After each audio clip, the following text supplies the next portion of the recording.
The peripheral nervous system. The peripheral nervous system, PNS, is the connection between the central nervous system and the rest of the body. The CNS is like the power plant of the nervous system. It creates the signals that control the functions of the body. The PNS is like the wires that go to individual houses.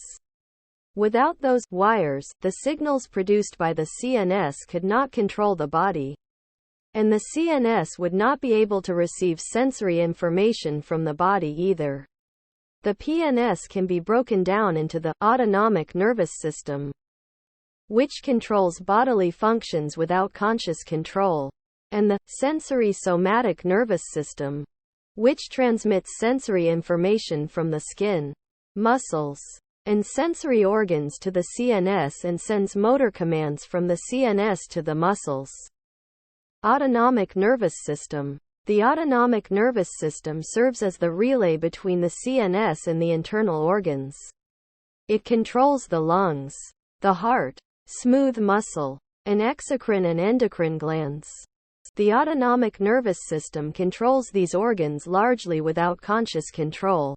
It can continuously monitor the conditions of these different systems and implement changes as needed. Signaling to the target tissue usually involves two synapses. A preganglionic neuron, originating in the CNS, synapses to a neuron in a ganglion that, in turn, synapses on the target organ. As illustrated in Figure 1, there are two divisions of the autonomic nervous system that often have opposing effects: the sympathetic nervous system and the parasympathetic nervous system. Sympathetic nervous system. The sympathetic nervous system is responsible for the fight or flight response that occurs when an animal encounters a dangerous situation. One way to remember this is to think of the surprise a person feels when encountering a snake. Snake and sympathetic both begin with S. Examples of functions controlled by the sympathetic nervous system include an accelerated heart rate and inhibited digestion. These functions help prepare an organism's body for the physical strain required to escape a potentially dangerous situation or to fend off a predator. Most preganglionic neurons in the sympathetic nervous system originate in the spinal cord. As illustrated in Figure 2, the axons of these neurons release acetylcholine on postganglionic neurons within sympathetic ganglia. The sympathetic ganglia form a chain that extends alongside the spinal cord.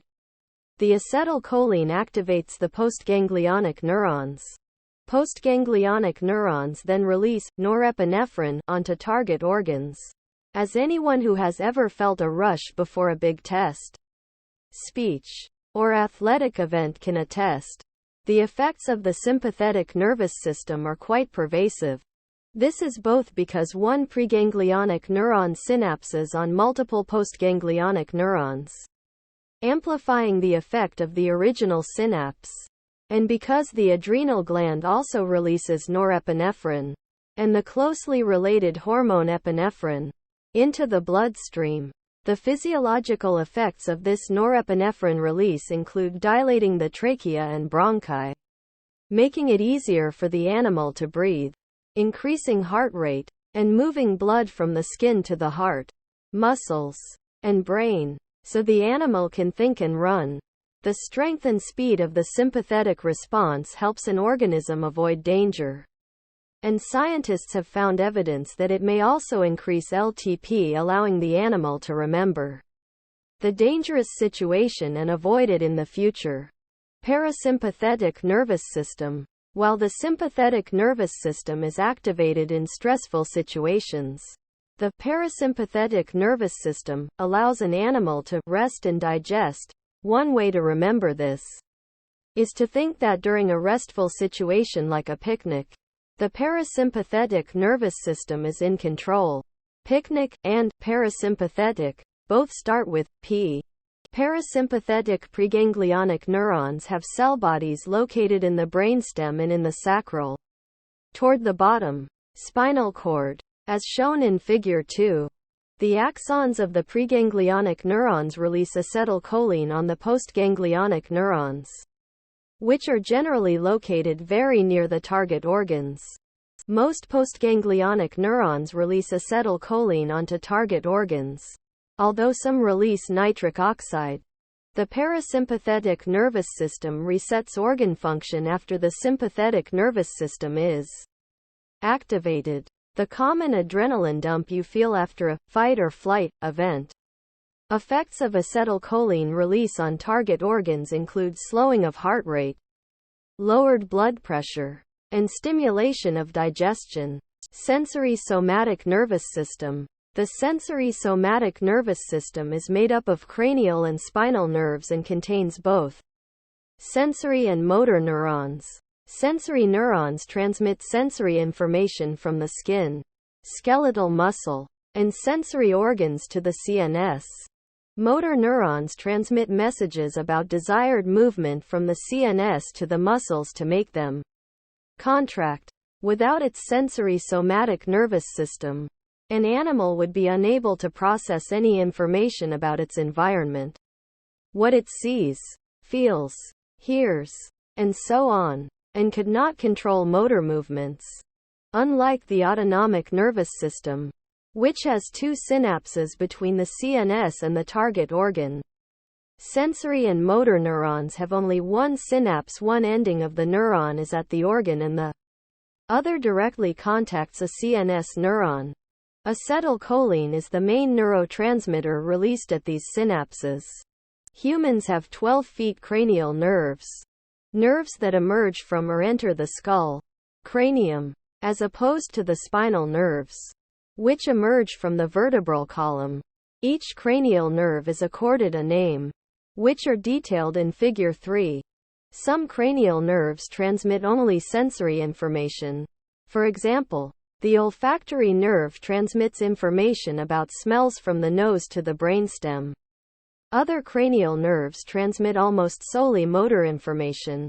For example, the oculomotor nerve controls the opening and closing of the eyelid and some eye movements. Other cranial nerves contain a mix of sensory and motor fibers. For example, the glossopharyngeal nerve has a role in both taste, sensory, and swallowing, motor. Spinal nerves transmit sensory and motor information between the spinal cord and the rest of the body. Each of the 31 spinal nerves in humans contains both sensory and motor axons. The sensory neuron cell bodies are grouped in structures called dorsal root ganglia and are shown in Figure 4. Each sensory neuron has one projection with a sensory receptor ending in skin, muscle, or sensory organs and another that synapses with a neuron in the dorsal spinal cord. Motor neurons have cell bodies in the ventral gray matter of the spinal cord that project to muscle through the ventral root. These neurons are usually stimulated by interneurons within the spinal cord but are sometimes directly stimulated by sensory neurons. Section summary. The peripheral nervous system contains both the autonomic and sensory-somatic nervous systems. The autonomic nervous system provides unconscious control over visceral functions and has two divisions: the sympathetic and parasympathetic nervous systems. The sympathetic nervous system is activated in stressful situations to prepare the animal for a fight or flight response. The parasympathetic nervous system is active during restful periods. The sensory-somatic nervous system is made of cranial and spinal nerves that transmit sensory information from skin and muscle to the CNS and motor commands from the CNS to the muscles. Thank you for watching BookTube channel. Make sure to smash the like and subscribe buttons to receive notifications about new contents.